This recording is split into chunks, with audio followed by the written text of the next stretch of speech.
Hello and welcome again to Meet the Candidates here on WCMU. I'm David Nicholas. We are speaking with our guests virtually, joined today by John Zang. He is the Democratic candidate for Michigan's House District number 99.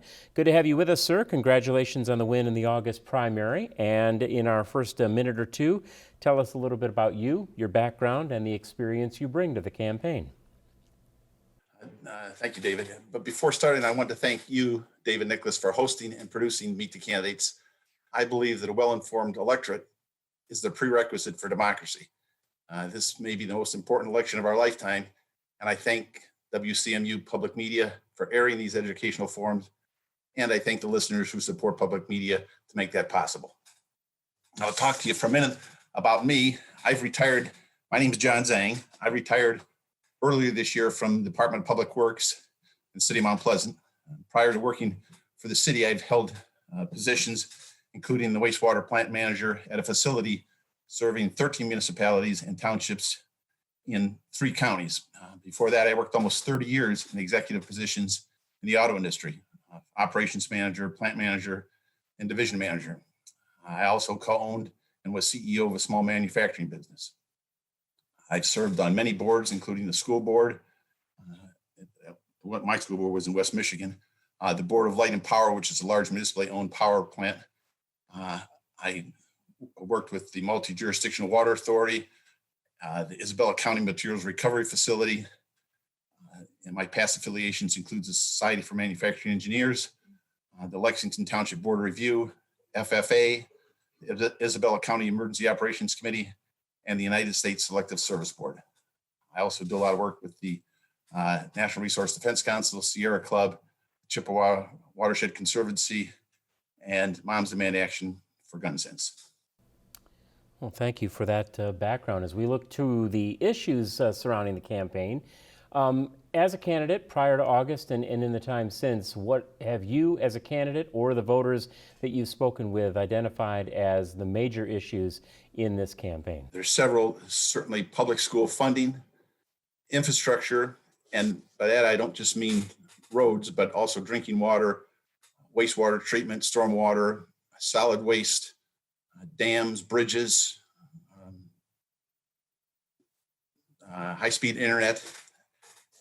But so in addition to schools, was infrastructure, also the environment and healthcare. But I at least at this point in time, but probably the one overriding issue is the effects of the COVID-19 pandemic. As that has kind of overshadowed all of these issues that we've been talking about with candidates such as yourself, we've certainly seen its impact on a lot of these major issues. So let's look at that through the lens then of your approach to dealing with the schools, the impact that it's had on the end of last school year, the beginning of this school year, the overall question of funding as we face an uncertain future in our schools because of the ongoing presence of COVID-19. What would you propose?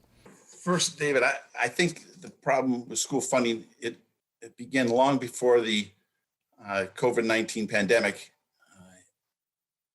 In 2019, the Detroit News called us the bottom of the stack, number 50 out of 50 states in terms of per pupil funding increases. It's bad when we don't fund schools, and it shows. We have not done well for higher education either. Higher education is the key to Michigan's prosperity, and we have not funded that for a long time.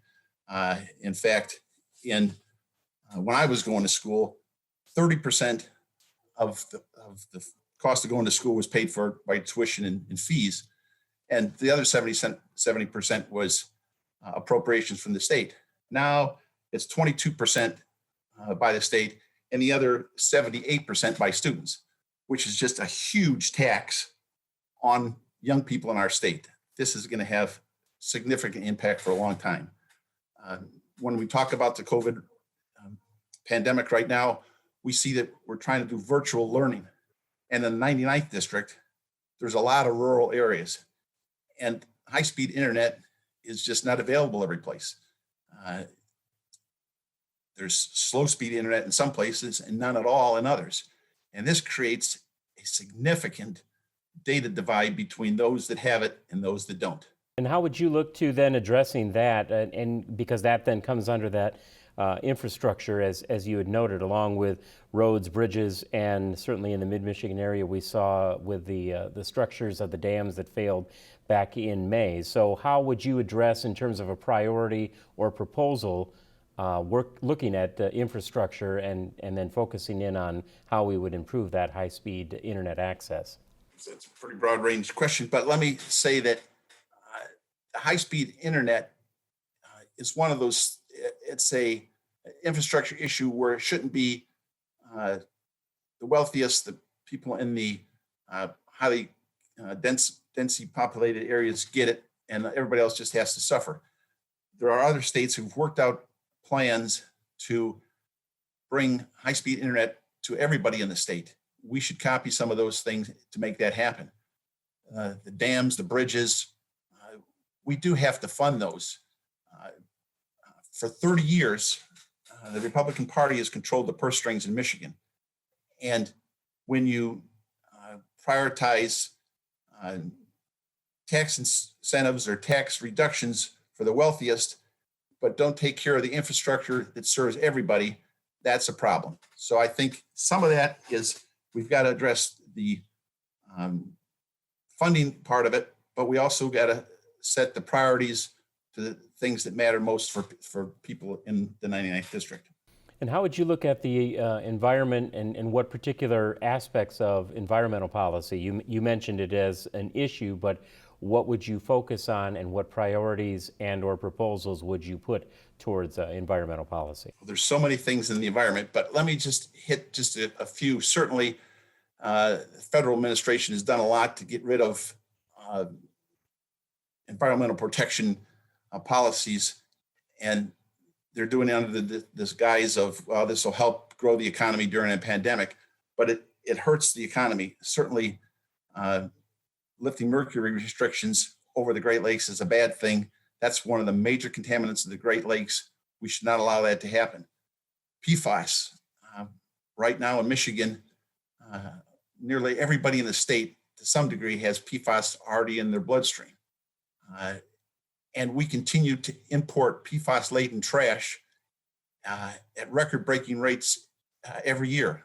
This is something that we just say to our neighbors, to other countries, stop shipping trash laden with PFAS to our state. This chemical lasts forever, and it works its way into our surface and drinking water, and we should not allow this to happen. We're speaking with John Zang. He is the Democratic candidate for Michigan's 99th House District race, the challenger in this year's election. You also mentioned, sir, then as far as a major issue, health care, and obviously that heavily impacted by this time of COVID-19. What concerns did you have about health care even prior to COVID-19, and how have those priorities and perhaps your proposals for addressing your concerns about health care, how would you be dealing with that now that we have gone through this impact of COVID-19? Everybody in the state is affected by healthcare costs. Some it's healthcare availability. There is party of my opponent is working hard to get rid of a lot of protections that people have, and this can exacerbate things and make it worse. The AARP has come out with a Stop the Greed campaign to help control drug costs, and have made suggestions, viable suggestions, that state legislators can do to reduce costs of drugs. We need to make healthcare affordable for everybody. And it shouldn't be that, look, you lose your job because of COVID and now you don't have insurance, but you can't afford to get insurance because the insurance rate is astronomical. So we've got to work at that. And tying back into the infrastructure, more and more there's virtual medicine where you see your doctor over the internet. But if you can't have internet connection, that's not possible. So a lot of these things are tied together. But healthcare is one that there's a lot of things you can do without spending much money to start making headroads on those health issues.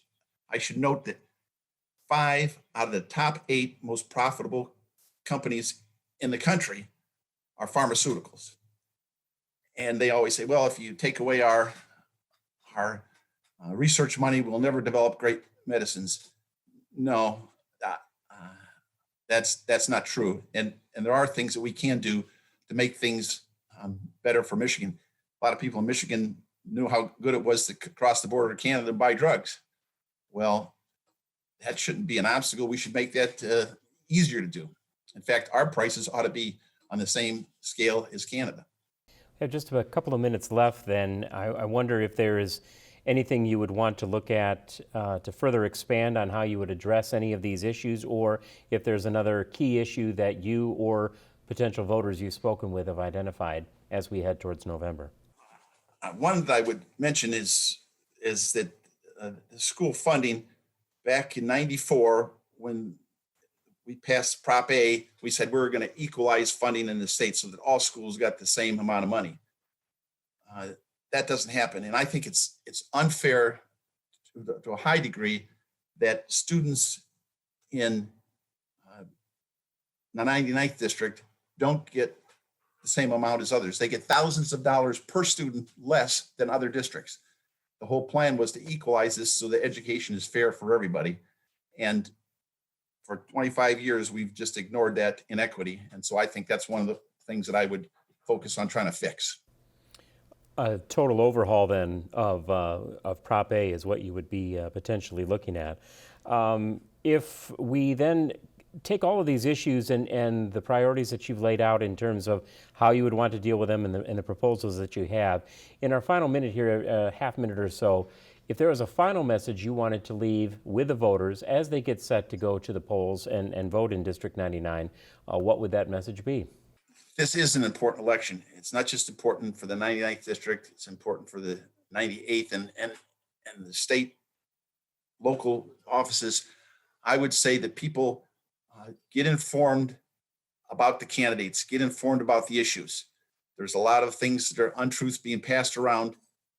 Trustworthy news sources like WCMU, and pay attention because your vote is critical to making sure that our state gets the kind of things that you, the voter, want. And I hope that when people go to the ballot box, they'll remember my name, John Zang, for the 99th district, but will also do enough research so they can cast their ballot wisely. Well, we very much appreciate your time addressing not only these questions, but your potential voters. Please do stay safe back out on the campaign trail, and good luck with the rest of the campaign. Thank you so much for joining us. Thank you. We've been speaking with John Zang. He is the Democratic candidate in the Michigan 99th House District race. All qualifying candidates under Michigan election law were invited to participate in this series. We invite you to join us again as we bring you more of these segments here on WCMU. I'm David Nicholas. Thanks again for your time and attention. And as always, please do remember to exercise your right to vote on Tuesday, November 3rd.